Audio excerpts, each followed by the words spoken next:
yɛn page no ɛso a ɛho ana wadwenkyerɛ wadwempo wo comment ɛne de bɛka ho ne nyina so yɛagye ne ama na kwaba ɛno ntifo wadwempo no ɛbrɛ yɛn ɛwɔ Facebook no ɛso ɛyɛ DLFM 106.9 ɛwia yi ensama hodo a yɛde ɛnam ɛsɛ kaseɛ bɔ no de bɛdi mu akoti bi ɛne sɛ ɛdwe so by elections ɛnɛ mena okasa yi ɛgya etuato eguso a ɛkɔso na amanebofo nso ayɛ ma ɛwɔ hɔ no mu a yɛbɛti asim ne yɛde mu nkɔmɔ ne yɛde mu nkyerɛmu nso abrɛ Ghanafoɔ ɛgye so by election na mu a ne yɛbɛkɔso agyina ne hɔnom ɛna kyitafa a wɔnom ɛtae ɛyɛ kwabena owusu aduomachi ɛkyerɛmu a kyese MPP amanyokuro no ade wonom eye vote buy won potem agye so mu di sika ena eto abatro ni senti no ukopie wo famasu a enya agrokwadom mu kyerem a wonom bebodua pa sempanifo anyaya ene me pato wada awiai Ghanafoɔ asamba kwa ka kyerɛ mo ene se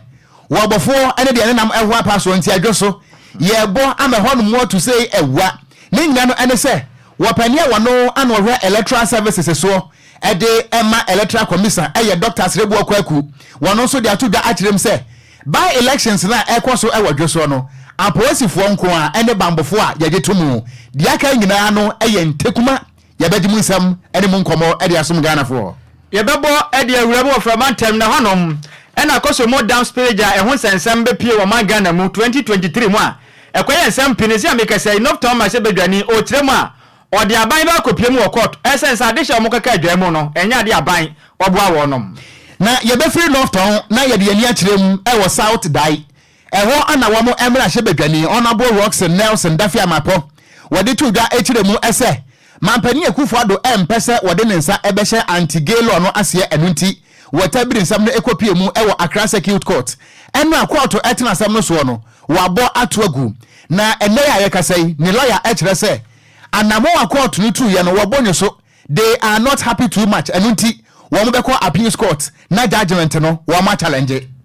Frankatuni di ma ND semanyokro no eye omampenda da John Dramani Mahama wakasa de nkrata babonten o kyerema na danko Akufo-Addo Ghana mampene gina odane na twintwan se Ghana ahemfofo no wanom enso nyina wo na so ansa na mo achia no eye ade ha adwen ye pa afin so enkyere obu okura ye de mu kyeremu baba besom e wakase bonum ye be free Ghana mampani na nado danko Akufo-Addo wono so na kache a ye bebo ede awuramu e wotema na mena wakasai eye tema TI Ahmedia Basic School sabre contractor a wo si dan no wo de credo atomu a watu safoa aguni botom ne nyina no ene se emfinhia miensa nie ana Ghana ban ema ne contract wasi awie nanso no enya de se na ketua benti no wose nkwada no mo ankasa mo nkosua de e wo modam a mena wakasai sukuu dan no ya tum abusua ensam no peka we ho ana awiai yede eba besom Ghanafoɔ nyina ese wo premtobre ekasebo kasebo ni dia de ese MiPROMO asambre man ye fra no agemensam efrise ensam a yede enam no ebi mu odu pa se chama wontumi chei sada nso ana akwa ke sese bio eye ewo eso tetchirama so a dia wotia ni kewa na kire se emu de pa enti ukokosofo ni kanda ha kasebo no edi ahim se dia bo edi ahim ewo Gaza mpapreso enu nti yadwedwa dam ese keji madam awo bia kwada zipu a aya no obusa premium wo se kasebo na so ne tetchirama so a wo betia ni kejiwa kofitela nso ni pabonesem ti wo betia ni kawu eye agemensam wo premtobre ekasebo na kasebo yede ebra wo no esansi ye kwa akiri na Ghanafoɔ tie nti ade bia no a woton wo so ye to ye bisa ma me kɔ na se for gas no da be ne san ye ade wo ma to for gas pa me for gas yin asa for gas no so ya bibido na bia na wo ba wo yo wo fa wo je be hu comfort wo yo ani so odwan wo ba wo se bia bi ati se obi beta na se ebi opese wo ba so fere ya kwamba na wo bi anu a wo fe beta akwa ba de sia de tobi enti awia ya transia no kasebo no etisa for gas ema ne to ema no so etopa akenkanfo mienu edia mejeso eye gangster katia mitenkura mene sofo pani Nhyiraba Kwadwo Sammy bi ebusia ba bia do de hia ne se obadwudura da mu ese keji madam awo bi akwada zipu ne yafansam no mu kyeremu emra na emom awiai ye waseda bia no a yemfa ema Pensword Ghana wonom eye dwumaku a ye boawo ema me paatwa da eye wedding eye naming ceremony eye ayie eye party eye birthday dwumadie bia wudie no a wo behia se animonyam eba se no se bi ye kwatakro anase ye se bio asoroboa wo de ho eboye ya wakotokro enka soro da ye fra ye Pensword Ghana me pata say eba exquisite collections of souvenirs a ye Pensword Ghana na nsen Kofi Taylor oja na yire hono mo a na yekoye work clock no enti divorce work clock bradia enti abusia bomoden na wole Pensword Ghana enti me eni enkommo wabe wo kokomlemle amachi de wase kokomremre enti wabe ATTC won kran hanom a de hia ene se wo be frɛ 0244 so ho 0244 622494 0244 622494 Pensword Ghana ye manimonyam ama odwubadie no ase akenka fo mienu edi amejeso eye Okogyeabour Ocran mene osofo Abednego a ne die foforo ene Nhyiraba Kwadwo Sammy B what them DL News.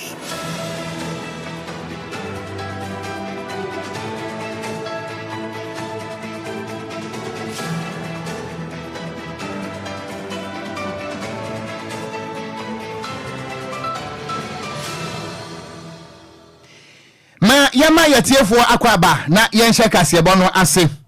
na kasebo no yehye ase no se munim se ene ana adweso by elections no ye to so hu na esan se DLFM yama ne bofo ho nti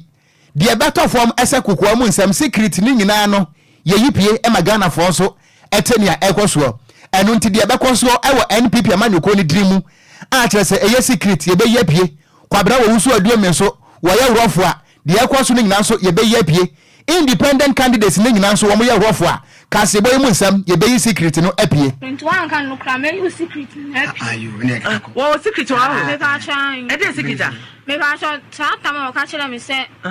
oya man se adwuma wa ide nti one ne ile ni ja ye ni se ono wo kwa anadwo nti bi wo ha e wo man no abafiri e wo man no abafiri nti obai na be ma foforo ne ne ile no eda kasi mi ma mo me busia obwa secret we de ubodu akura no a enya obia yento akasebo no so ne yenhye kasebo no ase ye ko adweso e wasante mantamu a eja ebo agya no wanya bedru pa ni nyina no ene se enche ye ana wapani ane wati abanwa so ese emrahye bedwani ewo adweso eye wura John ampuntua kuma woda tu ni benkum so a wo fra ntoma ne tintimu asabre ba mo wuo ede no ekọ ense do na se bi empanese sasansa ko atu a wode na chiri eja kromanti na ho behia ese amanyuko MPP no womo epe nipa foforo na womo edisi anamu enu nti womo ekọ eye primaries e ma lawyer kwabrabo aten wono ana odi nkonim enu ekini na beto odwa se wopani akane na woye mrahye bedwani e wodweso lawyer eye kwabena owusu aduomi wono so ekirem se niema bi akoso e wo NPP amanyuko no wobra na wono eye primaries no enu nti nebu anyuso a sabre wono so wokọ kwantankro na no ana electoral commission e de beto odwa ekirem se wo forisio bosom de toso aduasa eye nne no ana wo mo babie enkrata mu ato ho ama adwosofo wo mo atu aba ye yie no wo mo asade kokromotie na ba na wo mo aba beto aba ene kan se by elections na ene ansa na bato no pompons wo ba so no ene kota la hodo aye nyasam kotoa ekwan de na anye ni nyina no party no oye aban no nso oye na wobra empanifo bodwa data wo mo ekasa wase no ana eye national organizer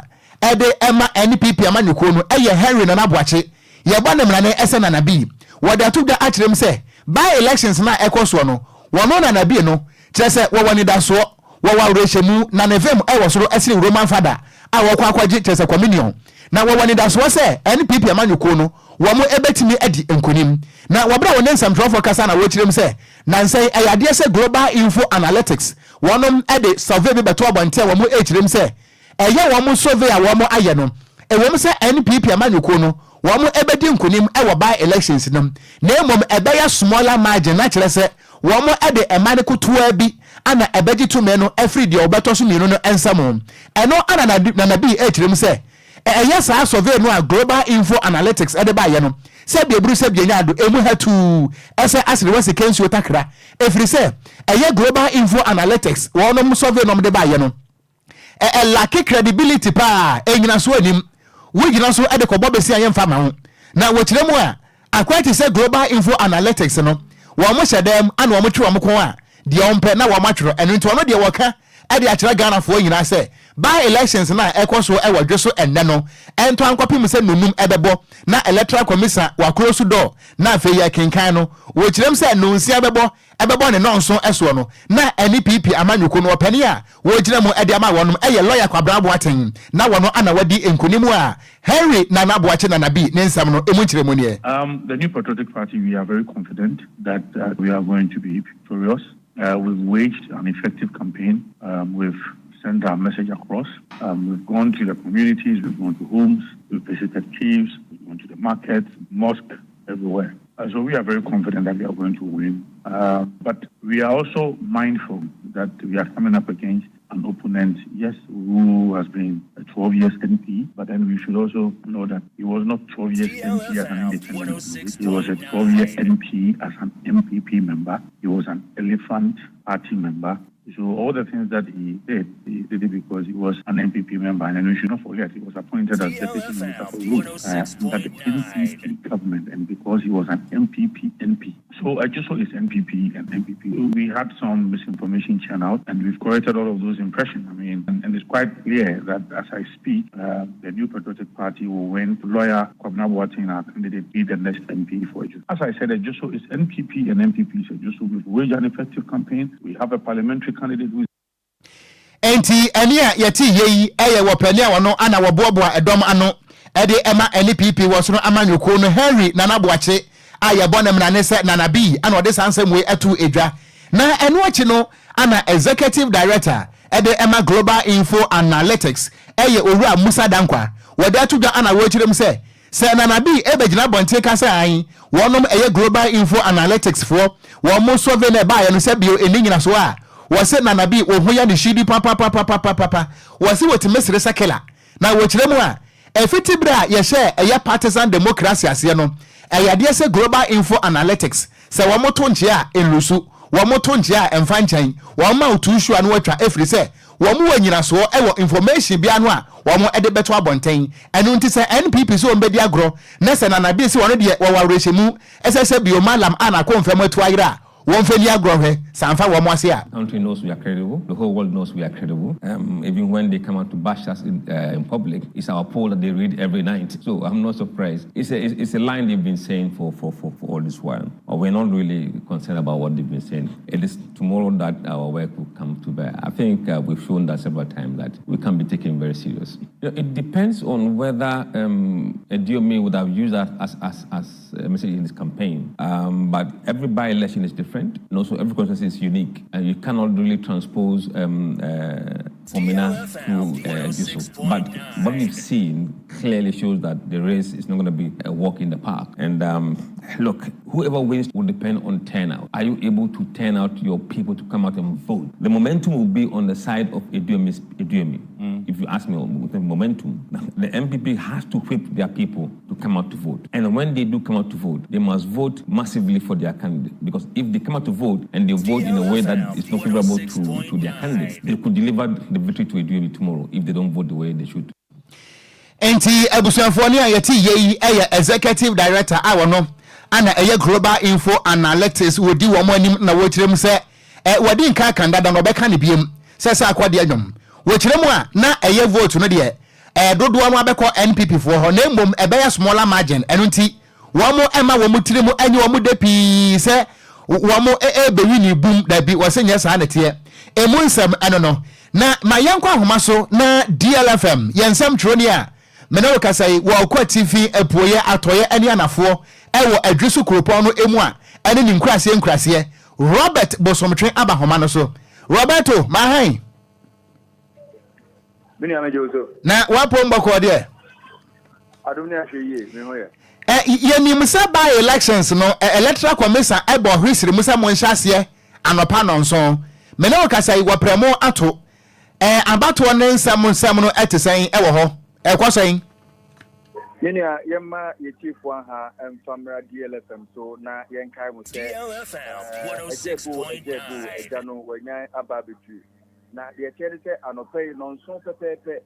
na electoral commission enhihye mu no wonom enhihye a yede abato ni nyina ehyaase na yebe hyase a ma yenhyase emfamfiri bambo ho nsem na menia obepie mu ewa adwuso a by election ayekoso no bambo hu nsem de e be gina so ne abo aposifo aba so papa etribia omo sha tete omo de abato enoma ene naka no ahodo e de kɔ emiame ahodo no polisifo a ene bo ho ban a omo di nyina kɔ ye na me ya abato na sha tie na odi wani pie me wa adwu so a polling station di ho a ya turn out no e wo pompa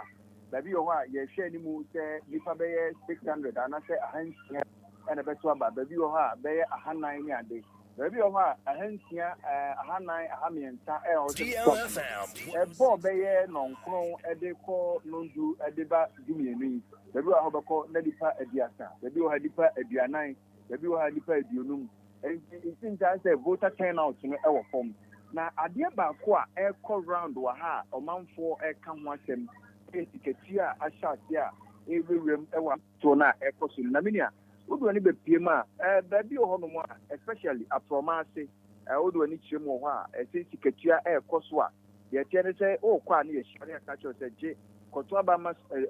osumasi ana obentin uwia ana se je ana se otuwia ma ba beji eno mu na okopiem e wo krapa abrante bia okwa akoto na aba na owie ye okotwa mfoni so record scout so de koye den a police for eche na wo maso ne pechi edna kopiem e wo ajusu police station enti be piem ojusu dia abato na hyase ne ho nsensem kakra wo ye tikatua ahodo a ekom emiame ahodo odo ni chem odo nyina kra de ye ko odo nyina no nkoma a ye tifu se omanfo e wo ho ne se omonto aba because omo de no sika no enya ba omo nya sika de bi enti onto se sika ne beba no omo nso nyoma ye so obokwa akoto aba ena isi mpanyimfo ene won na ye adwuma e wo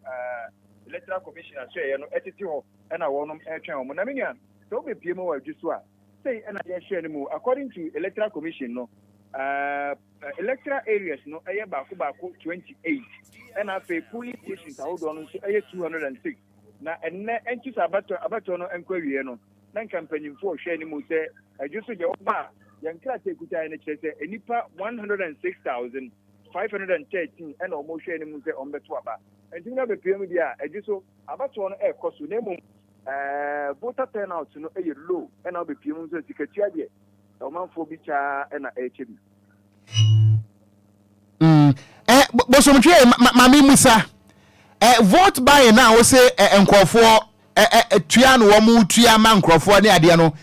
minim se wo NPP ni a obehunu wo kwabena oso aduo me nkrofo abehunu wo di woni famu a ehefo na bia ye beka se we mu de we mu ye nkofo we mu asefo ono ma mu to vote ni ye minia ye betimi aka kanende na nke ka na ka se allegedly yesusu se nenso tabe ye betimi aka ne de esi se NPP amanyoku a ye osono no omo mom nkrofo na report ni confirmations aye nya no efiri wonom aso ye mum na eba minia enti na kire se so far no ye beka se wuyi abrante no a aposifo a che no no a basa ye biye ni hono mu a asie so far e wa bato no mu de basa bia mai bako na nkai ya ka ne ho e wa promase emrante ne ka se omoto abani wi a omo tina ho a na iti ni ka kire omo se omo mfi oda ekoye penche kakra na nso police ni ba mu a ema broye ene joye eba ewo apromase okay bosomtwe ma ya na se na esensa bato no beba wie ye anwumre nonum no nti baby a wogina no lazy miam ese tetrem fraud boy ne to benkum to ni fa ye be sa ba woncha biem na ye de update no abre ye tifo ofa machi mo medase ebusua me wafa se Robert bosomtwe ye DLFM ye nsem troni a wosi anamu ewo adweso asante mantam ne importam a de ekoso ewo by elections ni mo nyina no wo de atuganti na wo kiremu a wo mo a eche sika jisika kwoto abama me no wo kirem se NPP wo so amanyoko no ene sika de wo mu hwie bigu wo mu tua bi pa ye wurade Kwadwo oko sika se mo koso na metenkra ha eye premoto no nsiabo se amafo ko aso ade nya sem kitwa kroba omahim bekum se amafo ko aso pa de ne de wa wachiri wa sante mantam na wachi emfi adwoso de waboka kire se ohumboka kudim sesei sika abadwoso nti sesei memma din eye kwabena santo a se obeka ichira bosom wo say obebo mpae bi tare mpae bo no aye say the men's na hodo ni nyina ebo mpae say be ye de ne say mpae bo ni kan nya adwuma. That's right. Say ehunu say no mpede a ene kan mpae bo ni ya adwuma ne nka dem ba ko pe hwe ene na agya say wo pe kwan pa wo kuro mu abom mpae mu obi mu fa ko mpae bo me ne be tini soro bore kanta ya na bibia be ya adwuma ma wo no me ento so enya de pa oko yakoya ni man yeguso a ewa adwoso by election a ekoso ene dua yi na chitafo a wonom etai honabo kobna awusu adomia ono na akane no na oyemese bedwane ede ma adwoso azesi amekasa yi wasoti campus one de enya de a oko akwagina emu ede ama eye MPP amanyokuru ne momu no oko akwagina de se kwanten kura na chitafo no etire mu a abato ekoso ene de ewa adwoso no MPP amanyokuru no edi sika nam kuntuna ase to amanfo adwene mpotem hono ma wonom adwene ho a wonom ntiase akura no wonom tirem agye se woda hono ma abadian sa kan wo yosimesi na aba na wato so odabi anapa kura me ani de yentene me de enya de wa hwa kura meto se hwe krache uni de ye bra we sika sam na aba na ne ya frɛw ne ya wa ne de ahye wata so ne ese woboto ma yedu na adimirika mam na ogakoto aba na otirem se dabi sa ne ma na ekoso MPP amanyokuro no ehye no enya de ababo akura se o my Ghana ya bato onye hye no enya de ma ye kwan se ye kwa akoto aba enji chase kan fa ma manfo na nya mfa sika ento amanfo adwen eba ne sa na enya de dodo na pa ene benya ne sent no etia abato onse hyemra no ene wale mu kirem se MPP amanyokuro na ya krado na mo jom hutu mpaso mabo adwuma power santimatemu ne titiro ne eye okopie mu awa ya adwoso de ne abato na mba abato no mamade no ma emu na hofan omunya sika ne che se be betumi aboa ne ya hunu so kobena wusu aduomi onna safata anase MPP amanyokuro no penipa omayi no lawyer boaten no na safata aja no ma woni po betumi de kunim na kakobase mo cheche sika de a enya de ya kra na wo mtem so okopie mu awa ya formasua de agesa wane mo de se da mo to aba wo no no enya de so ani ye kra de sent no agitafo na kire mu se se de yakọ no se de tibe mbabodua wo mbabodua pa wo mtim ntrase ama wo nya campaign na nto amanfo akoma so na MPP amanyokuro ne nkofasi kama da amanfo sempenifo anya de se de tie bia no no mbabodua na mo kasa no se na mo chense mu adete samtrafo anim omo chesta of mesaha eti so omo say abano sa aduro mi amaya hwedi a omo mi anto abane french mo bia nua ayinim mo bia nua mi anto abane french na omo ya sikajia no sikana omo cha no omo nyai ni anto abane french na hwedi e obewi ni aduro mi ni a fine wabra akwati ni a fine to the french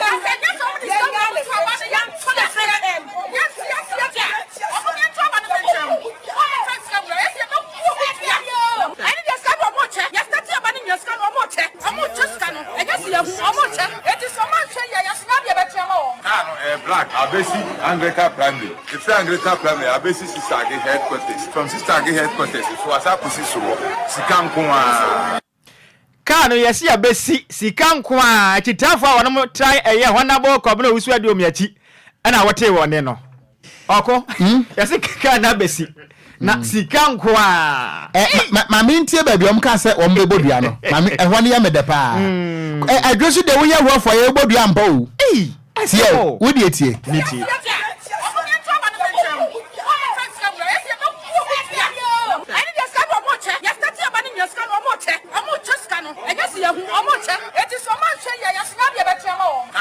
Black, Abesi, Anglican Primary. It's Anglican Primary, Abesi Sistage headquarters. From Sistage headquarters, so as I position, Sikamkuma. Hey! Se de enti aposifo se mutie ya. Yese car no a HS car no aba besi sister gi headquarters wo. Yese car no black. Yese car no black na sika nko a. Yese car no ba na pai eyesiko. Sika. Eweli sika gari ana. 5,000 obi awede 5,000. Eyesiko sika. Just enya sam kutua wadrusu o. We mi ohon mu anka ye beto aba no me na nka masi mo kire. Na kura na yeni masanka hamachi tu kwan. Na nka misi anka me yeda yi. Ye ka kire yen sister. Ene nka me we kwa ni ko fitera be kan ye. Ye ka kire ne so bibinti no ye kwa adwoso aba. Sa ye ko peska be si mo kire. Ne ye fa ho kura ko ye report kura ma wono ma ko fitela no ma. Aka we nka fa. Ye yeah, so I the lies and Ocran da bena sade we to betwa okruma. I just Nyankopon the mosquito spray abeku ye nyina ansa. Because enya de pawo. Yeah, that's your Ghana for. Because akoba se to aso a na ye nse da nya candidate a ye pewu. Now the candidate ready open. As I say, a man for 2 minutes now, no more says one more you maje. Any did you menya one more? Nabutrano assessment. Ghana ni what the assessment better. O told your love man I woke no. Assessment adwaya den. Ma yanto aka se won so ne yanku anim. Ye da so agina mu e wadwe so a ye bo amehonu mo to say home. Na wapenim pa wono ana o ye director of electoral services Emma Electoral Commission e Dr. Rebu Okweku. Wade atodwa akyerem se by elections na ekoso e wadwe so enne no. Wo mo ehwe ni mo se e Ghana Police Service mrantie nko a ana wo mo ya mo kwan se wo mo hwe na wo mo ento ban enye ban. Wo mo akyerem se eye party security wo mo enye ntom anase ametwofo yenye ntom enu ntisa wo ye MPP ni wo ye die ni na se wo be contest aba ne bi na wo ye wadwen se wo de Ghana Police Service nhyehyɛ no wo mfanya dwuma adaya me ankasa mikita masojafo mikita mametwofo mikita mrantia kentra wam ebia bati eti se akurase watermelon doctors Rebu Okweku ekyirem se wo maka kyera polisifo no se obi bia no a wo be na adwene se wono nso wo ye ono ane personal security no emra no emo no na mo ne kurukuruwa ese brato na wade sansem we nyina etudwa no na wone ensamtrofo ne di nkomo na wo kyerem se sania wo mo ekoye adwiso enase kumawu by election a watime wakabe bia ama no sada ana sa security measures no wo mo edi egu akwan mu se adwiso by elections no so enkoso sa pepepe se ne be ya aposifo betimi ato ban age ban doctors Rebu Okweku wakasa no wo kyerem se enipa mako 106,812 ana ye register yese wo mo ebeto abano ene ana afenso no eye 204 polling stations across the constituency no ana wo mo ebeto abano Dr. Rebu Okweku wakasa ne munsem ne. If you come to a Joseph District Office, you realize that we have packaged all the materials in the ballot box. We are ready to take off, but we started that we will start the distribution at dawn. So everything is available. All officials have been trained, and we are ready to deploy the materials to the front. Every general election starts at 7 o'clock and ends at 5, and they apply to by-elections too. I wouldn't want to commit myself with respect to when we are, because the election comes with a lot of challenges with respect to the people you are working with. If you have a polling station where people are going to request for recount and the rest, all these things will delay the process. So once we are ready, we'll declare. But the same procedure, polling station results should be taken to a collation center. That's going to happen. The collation center will declare, the result will declare the collation center, and that becomes the final. We are using a Catholic church in Ajuso. It's a good, and if you come to the phone now, the police has barricaded the place, so that if you are not qualified to be there, you will not be there. Eni ayeti yeyi eye Dr. Rebu Okweku na enu achi ana wo kyerem se wode afutuo ebekọ ade amagana fo ni nyina titiri no wo mo eto aba e wadweso no se ade a ife ne se double voting mato baako mesa betu mienu miensa no de se emra no so mu a kowa ni kowa de obewo ne bewo. A voter is supposed to cast one ballot and should not prevent another voter from voting. When the voter has finished casting his vote or her vote, he should go home and relax. Getting to the 5 o'clock, the person can come and observe the counting. These allegations are always there. There are always conspiracy theories against us. But when the die is cast, there will be no grounds for the conspiracy theories. We are professional people. We work professionally according to the law. So what I will say is that there will continue to remain allegations. At the close of election tomorrow, they will continue to remain. Enti ani ayeti yeyi Director of Electoral Services at the Emma Electoral Commission of Ghana, Dr. Rebu Okweku, and others answer mo atu edwai. Oko ohwe Dr. Nsem na wakana. Wonu ma mbeto aba ne ye besre. Ohun se ye tumi to aba ne wi ne kobrane won kofie no wa ye 2020. Entufu wa ha. Twaso ye fiti to aba 1993 no. Ghana fo nim se aso to aba kofie onko. Enti sa wonto na se wogina ho no twaso entu obi afo. Yankoya nim. Yankoya nim ne yemfa ye nim fa kire mu e wo fra mantanum. Na honom na mrahye badwane e ogina mu adema nokton eye Samuel Okogyeabour Ocran wakasa e kire mu asese ye kesai. Wasi na adwene pi se de tie bia no bomode yakopie mu court. No de Ghana ban yakopie mu honom esan se kwan pa Ghana ban e de omofa so no nya de ye kwan pa na nyina ne se emra kwa ba se eye dam spellage e kwa so e wokopie mu a mepere ne mpata mu no o kire mu a chese wonoma mu kaka adwa mu na danko akufuado ene na ban ese wonum nyina bo se de tie bia no nipa mu kaka adwa mu no wonoma twasika de yesi wonoma ye 220 million Ghana cedis sika we de or the baba boa na wo kaka dwa no wono hom atumi ato no mase bepim san nei enya de asase ka no atumi aba na me no panin ni samtrafo waka se na wotirem se ene won ye pa sa Ghana ban oho akese ahodo a empotem afo nyina atumi akoma nipa ba 27000 ene se ameka se omuni ba bi atie afiso mumfu ahodo nyina so asaya anka ba manda so nyina ne se nka ba bebo no ho made na nka afei bosha ahodo asaya no ko wadi super pepe de ma wonom se bebetimi aboa na nka mpatem afo nso ko ho atumi adwo wonom nanso bosha ahodo Ghana ba asaya no enya de odi ya adwuma ona asa kyerem so Ghana eno ye de ya fo fida no nso na dankwa Kufuado okegyina simpia so kwa kan so se de tie bia no sika no mpo no ade mu 80,000 aya Ghana cedis ana 80 million Ghana cedis sika no ade kan akokora mpanifo finance ministry no every sika na sia make say edi dwuma ana wo kyerem say sika no bapem samba mpanso no munim sika kora ana se dwuma kora sika no adie ne senti saba na kyerɛ pa sika no release mana akwade ne o mo kyerɛ bia sika kora na akɔ esen say wodmo omukaka adwa mu no nya de bapem samba mpanso no wodmo nya kapra na sa dama abo mo sese ntoma no a omodidi dwuma ne senti na ban na dada wonmo pa ono wakasa na wasa kyerem so okopie mo enter eye ministerial committee na nimu a enya de bapem samba mpanso mo bombo den ati abagyakuo makwa ehwemu e wo mepen potem ehunu ha na de ba ye no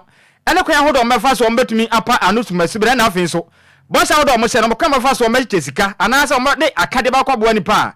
wono makaka ka dwam ne senti na ban kwa do mo nam so no okase opa enya de na ne je wo kwa ne senti se de tie bia no ode Ghana ba kwa kwagina mu aseni bia no kwa kwa yi ne ho ano esense kwa do mo fa so no enya de ye kwampa ne yenti asema hodo bia mla na mehye badwane ne kasa no ode tensam trefo anim. I do not know where that money is. We all know that there is a world of difference between an allocation in the budget and an actual release of that allocation. Indeed, if you check the records of Parliament, I have filed urgent questions. Last month, the Minister for Works and House responded to one of those urgent questions when the President at the 6th March Independence Day event indicated that they had spent 80 million out of that 220 million. It came to us as a shock, so I filed an urgent question demanding the breakdown on utilization, where the money was utilized, what it was utilized on, so that we can verify in the pursuit of our oversight mandate and in the representation of our people who are the victims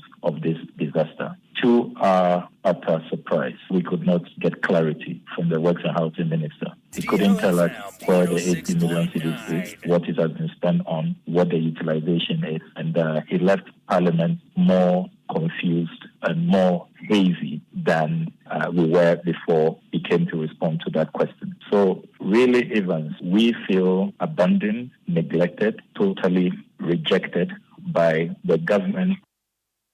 Eni awuti ye mehye badwani edema noton Samuel Okogyeabour Ocran na ba Facebook no so a said ye kosi ye masa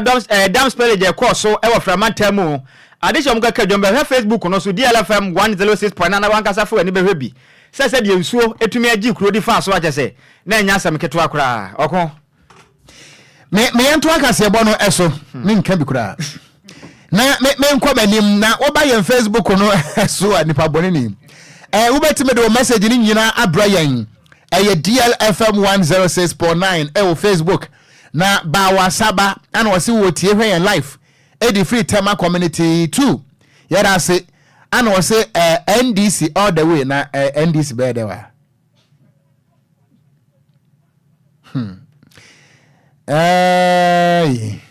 na wafake wodi filio plan station ana wasi today today address by election is a cool chop for lawyer Kwabrabo Aten. Okay. Ana Kofi Parliament was so the free agona bobikuma. And was say about one ekwaso no here asumdwe. Was we need a peaceful election. Ana Derek Ayete was so take a sebono life. Edi free in Krakan ewo poye mantamo. And was say I am watching you live pa. Na DLFM ka sebodie. Mama yetin sam emu da sano manam. Juliet Ejewa and why yen in Sassy. Anna me more for say my mombe Linda. Anna was so my ha. More for say Jo so na de na. Ye kan ni nyina so ene ye pon anon so obete. Ye de nyam say. Me anto aka say bonus why. Ye kwakọ to dem a na enra ana Accra High Court ekọ asetena. Na eye mandamus application a a member of parliament Emma Saudai Honorable Roxanne Nelson Dafia Makpo wo file ye edekoto eye court to say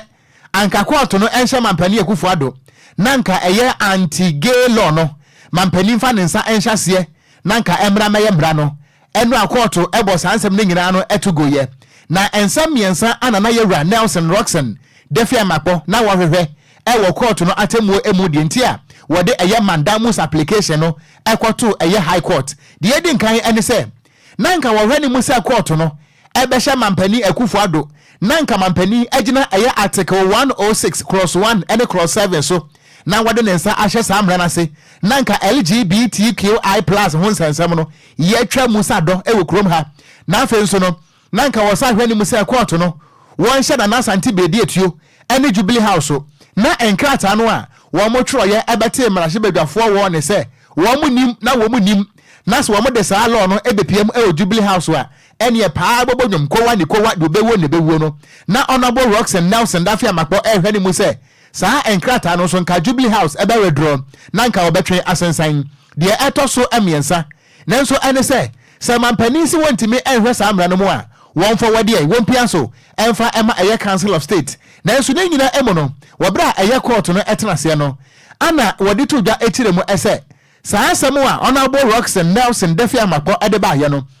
wontimi ntra sa asem no so ema wobotugu ye efri se na eye private citizens enipa mienu eye Professor Amanda Odoi ene ensem tronian di ede Richard the last guy wonom so afale eye interlocutory injunction ede etia sa case ni se mampani nim na so de nsa ehya ase ede a ene na kire se ye ko mape si enya bia tuntum se wio ene ade enu nti we nyina kan obi amenu akọọtụ no wo bo sa asem no etugo ye na wo bra akọọtụ eso de ye no ana eye Honorable Roxanne Nelson Dafia Makpo wo ya lawyer ni nanso wonu ankasa wo sa fa lawyer anidin edi ni Kwadwo Somua wo de atudwa ana wo kirem se atemu no a enu Accra Circuit Court ana se Accra High Court ede ba bontre so no wo mo bo anyoso nti wo mo beko appeals court na atemu no e ba ye no wo makokole akokọ challenge ye atemu no e wo ho.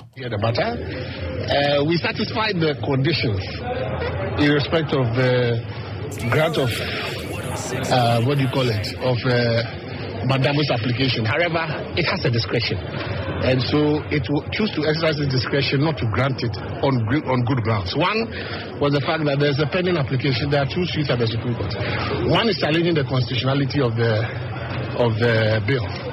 and so the court would want to wait for the Supreme Court to deal with the constitutional matter that is pending before it can make any announcement. We will apply for the ruling. I said I am a bit satisfied that yes, the court says it has jurisdiction. We have met the grant of the mandamus. However, it will not grant it because it is a discretionary remedy, and so it will choose to exercise its discretion in respect of waiting for the determination of the Supreme Court matters. It gives us grounds for possible appeal, and I want to get a certified true copy of but I have every indication from my client that we will probably have to go to the Court of Appeal, because if we meet the criteria for granting the remedy and we have satisfied the necessary requirements, the discretion, I believe, should be exercised in favor of the Constitution and not wait for the Supreme Court to deal with a matter that it has not yet dealt with. What we have is a life matter. Enti enia yeti yei eye emranim ni a enra Okogyeabour edema Honorable Roxanne Nelson Dafia Makpo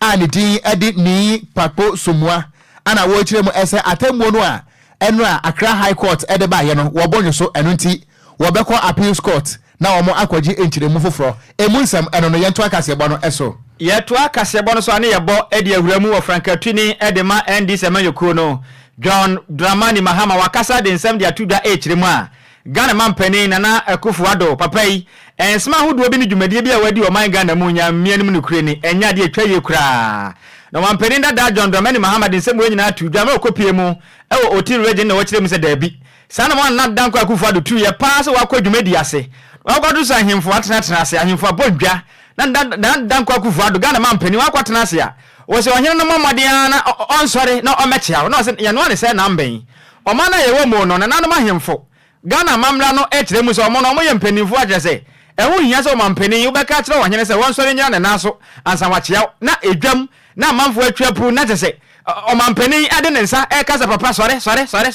ese ko basa ya se yade a enkire obuo afenzo wo kire ma je se ya homaso ana afenzo kokoti pa na danko akufuado evitri mra one na ngase na be de kire Dr. Mahmoud Bawumia abaje Ghana banyo etina so saa na ekoso wa je se obi am wo mu chemu na dan pa na mampeni mu otumeka ka kire wo hene se on sori nya na naso na oprapra so won sori enya kra na wakasa na wo kire mu se Ghana mana ya timu ni nyamambe na sese enya de yakwa ne saa kra afenso odi atena nanom mpanimfo ahodo anim wonom am ka bia wom asofo mpanimfo nyina ne sei sane ma ahodo ayekwaso o mampani na nakufado na famu no ese Ghana fo mpanimfo ba sore no maka bie no maka seti o mampani ni dwumadi a onam saa kwa no so de etese nya de a ekire obu okura essence o mutakwaso ayehwe han a enya de ebebo akura na akopie mu Facebook no so a DLFM 106.9 emno mampani kopie mu ewa biobo aso a ka kire ejese onyene ne sa won sore na wan channel no eyade ejese video na da Facebook no so aso bepie mu a wan ga sa benya bi ne wahwe se da dwumadi nyina kwa ya mampani da John Dramani Mahama o channel dwuma sa kire mu se sempanifo ankasa mu a de akoso na nya de ebebo akura essence Ghana ya mamra ne yehye no enya de a ekire sa akura ana afa Ghana fo do so e kasa kire mu a de na danko akufu de Ghana mampani ye no eye presence ono yo mampani prekope enti wahini bia se wo hye nase ena be nsusu kire mu adabi wo yo mampani kura na ahemfo de ide ni dia sefata e de ma wono senti sana mo ahodo wa Ghana mampani atuo no enya da ye kura na o mampani da John Dramani Muhammad nsem wo nyina tuda emna na wo kire mu se Ghana mampani e kire mu ono no so bo maden na na mra so no ofi abanwa yi so a enya de obedia akonwa ni mu e de amani pa odi ni so nkonim ni senti se de tie bia no na be de tie Dr. Mahmoud Bawumia onu nkuto na sefata na o mampani da John Dramani Mahama e kire mu a eyakokrokosem ene ahomaso so mampani ebeka san sensem wei ene nsema hodo ofiri o mampani da John Dramani Mahama na katia de ye kasebo ye bo akire e de amamo yento akasebo no eso yento akasebo no so aye bekotema na ye kwakodi enkomo na abusuya asemu a abakrom ha de eche kuroi na dinka bra Facebook no so na yemfa video no enkire ukura ansa na samebo so amaboso kura tumika bra be ha de wate na krom ha yetie die mese Ghana mabunu animonyam ama ye ho na ye brabo ntimi ankonka ne nyina no eye empanifo a ye no omo ati krom ha se oman mu mpanifo me pata wo ba ha no mo a ye de video bi ba be kire wo e wo Facebook no eso na ne nyina no ene se me na wo kasa yi ene eye eda Ghana Education Service wonom ede beto dwa se eye basic schools no ye ba be bie nti na me no kasa yi aban schools nkwada ne nyina no primary JSS ye bie na emom se kokopiem ewo TI Ahmedia basic school no ewo temade a se nkwada no wo aye stranded pa to me kabra be ha de adwonko ye kuroma ye bebrew ewade be me ya bre bunsan be me ya bre empenfo be me ya bre eno ye double tired na abusuane nyina no ensam no enie amane ba beto ya pro so ekire mu ese eye tema TI Ahmedia Basic School 2020 ana Ghana ban enam get fund so eye Ghana Education Trust Fund get fund so edema contractor say once sa dan ya me pacha ewo Facebook iso yi edan ya eda Facebook no so ana mo hu ni sa no ana yedema contractor ani di ede Amo Enterprise na Amo Enterprise eye contractor wono ana wosi sa school dan ya mo hu yi na emfinhia miensa elie wo se dan no awie I hand over edi ama aman no ama me no kasa yi edan we emu ana eyetema TI Ahmedia Basic School no enkwada ne nyina ho no mko school na so bepem ne contractor ne kire se aban no entua ne kanti ene anopai contractor no atokrado ene safua ana wakotutumu maako abre ne enkwada no abia school ne nyina no ene se emfinhia miensa ni a wo musi school da ne wiye no a wo mo de safua no ma aban no aban emfa ne sika ema no nti se ye besi da bawie na enkwada be koma kosua de na me contractor me si da no wuntua meka de ene enematum amenkwada no wo mbesua de ewadwaye ene se bio ya ne so na me no kasa oba Facebook no so akwadwo so hu se da ne sitie okoma hu pa na eda na esi wo no edan kama pa na nwanwa wo hu se de papa no de enua bobodan nim babia wanfa padlock anto no de ntabo age ho nyina bobobom kama se be ye obi antimi nya daje ntimi emonwura hodom na se yetno manum ne yedi ye ho abro se ya na ye se ha adwen asukufo nkola adware abopa da kama Wangaza wasema waka dancing pada. Ede atwa mmatu amu so mu ko school. Obi wana na awofo na agya ne kwan okse won ko school. Bia ne papa na maame wo kwa adwuma. O twen se nka won pon wansa akofa na bana ba ne se ne dia na awofo no be. Just a contractor na toto dan no mu. Watoto mu nyina, wo hwe a watoto mu nyina, wo se school fo nkola na nyina. Obi ani honom. Says enti emra ye be credo atututu mu ne ade ne nyina no anam hu no wa ha no. Says ya tutum. Wo kire se wo see dan ne wiye no. Kwadwo aban ni ntua ne ka. Na adenti na aban ni ntua 3 years, 3 good years. From way back 2020 up to now. Na se obi edi ni sika. Esi dan e di amayen. Tua ne ka so ntua. Adenti na mu ntua ka. Honorable was say ya odutwum. Honorable the ekoso watema enie. Enti ene honorable wo ma egu school dem. Enso behwe TI Ahmedia e watema behwe. School dan kakraka ko film patch video no mame. School dan kakraka ya tum. Enena nkwada na biye school na wo mu nyina ekọ no wo mekọ na credo edida school dan no mu a ya tum a kire se wo mu nni kamafo bia e wo krom ha efiri se ene wo mu ya right. Oh, why not? Contractor na ya right so betum sampasa aban na de kade a ene wo ya right so betum se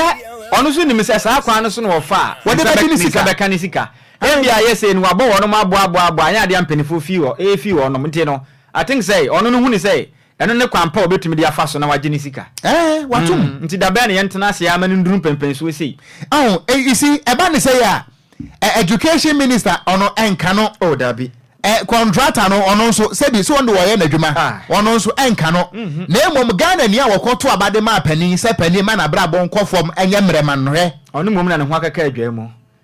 eri akwa kosie yete o mamu so ne ma bi so sei ya bi de ne sika ye adwuma ye ntua ne kakeke o mamu ne sika o enye individual bi sika se ye mfa ma no asamo aye kan Kwadwo okon ebi ai problem we ebi ewo agbo bahaya agbo bahaya edan kwa dem say ye see we 2016 say 2017 ye see dan na wie ahihye louvers apenti at the desk ye dual desk ibi ye de agum contractor ne see ye ntua ne ka no so wo lock ye na nkwada ne titinu ase agbo bahaya ema se ya credo ne gu ne botom aba wo de na mo bo life aba na nkwa ne na mountain so aba ya kwan wa o ya kwan wa ya kwan wa you see ya kwan wa say omaya ubewura minister ba ku fie ubewura MP ba ku fie cars ye gu ho ono nkwa ne dia wo be ka se woton so wonton wo wode wotenam de kotontos wo wode wotenam de kwa ne ge ho wo wode wotenam de kotoba nanso de ye be ya ma Ghana ni enkwada asebio wo mu enka bi nhemu wo mu maamenom na akoye mistake wo no papa nom na akoye mistake akoto aba e de ma political party bi se wo medi power hwe ena nkwada bi school no hwe apakan akwa ba meje osumenia apombo ko de nyankopon adom mo me pasa onum suo wi ansa na waka bi num suo kakra me pacha wo ba Facebook no so a mo ankasa mehwa de edan no eye abrosan abansoro eto aso miensa utim se eye school dan kese na wo mo a etie yen ewo tema no de I think say wo mo enim eye tema TI Ahmedia Basic School hwe teacher ni na ne bag bonachi obedru school ma hwe atutum okay holiday abam abakan kakakra oko I think say enyama bi say no say mi hu a na mera ho and okun we no ensi wo babia o say a major city like tema enya baby nkra ensi say sa nyama we ensi wo and si yadwen yen kwala no mo dachi ho a I think so okun enyama bi say ensi say yatwen medu baby say and say I mean in kwala beba school na omunya classroom ensua de ne ade na okun I think say yen kwala no mo ne yen dachi and o man ne dachi gina omo so ehumesua na omubesua no na ebeboa ema omu dachi akona anim akon ma yenya ma ebe hete nkwala ne dachi and so wo hwe nyama bi say na woti akire okon oreho and ayo serious enyama bi say unwa ayo ade ntine say yetwe ama yedu ba bi say aye won penefo a yede omo asi sectors ano and minister of education and people in charge ni ade okun I think so omuntu omo nansi nyama bi so say ama yembedu ba bi say because Oman baby ayedu ni yatra nyama bi sei. Yatra nyama bi sei ya. Esa ye nyama bi sei wu okun na aya adane eyesre. Because I didn't say you do a. I didn't say by this time Ghana baby esi say nki yedi ani hwe no enye baby say na nyama say aya ye ka no ko enye nyama bi say na say ye ka. So I think sempe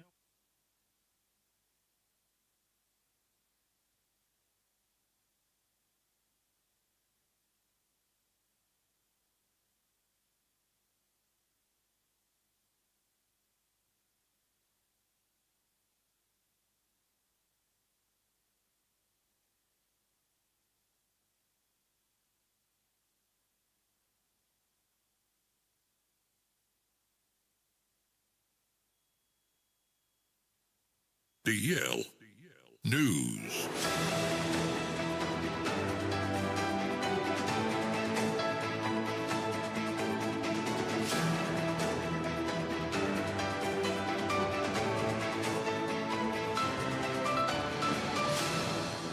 DL News.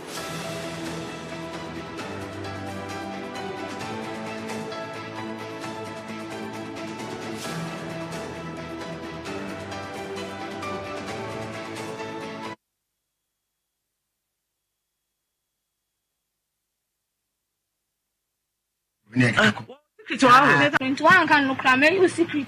Are you neck? Well, secret. Make a trying. It is secret. Make a short time or catch them say, or your man said, you might didn't tell any Nija and say, on Ocran Nhyiraba into her. A woman who are beffy, a woman who are beff into a buying up, bear my foot from any yellow air.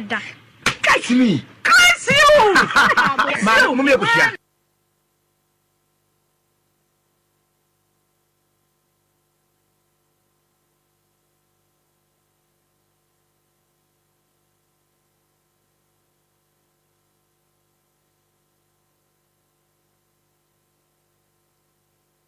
Opele mame uko mia wase nofu mame oh mame me na mibusa na sema mame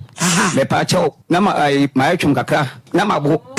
ana me da me ho akomachi no wabetina machi na nsa koso nufu tinese bia wo bo na mada na mada wo ba ya no wo huni no mada na mada ana obososo me nufu si wase ba na me de me ba ma wo na me obososo me nufu na mada. Opele mame uko mia wase nofu mame oh mame me na mibusa na sema mame me pa cho na ma atwum kakra na mabo ana me da me ho akomachi no wabetina machi na nsa koso nufu tinese bia wo bo na mada wo ba ya no wo huni no mada na mada ana obososo me nufu si wase ba na me de me ba ma wo na me obososo me nufu na mada.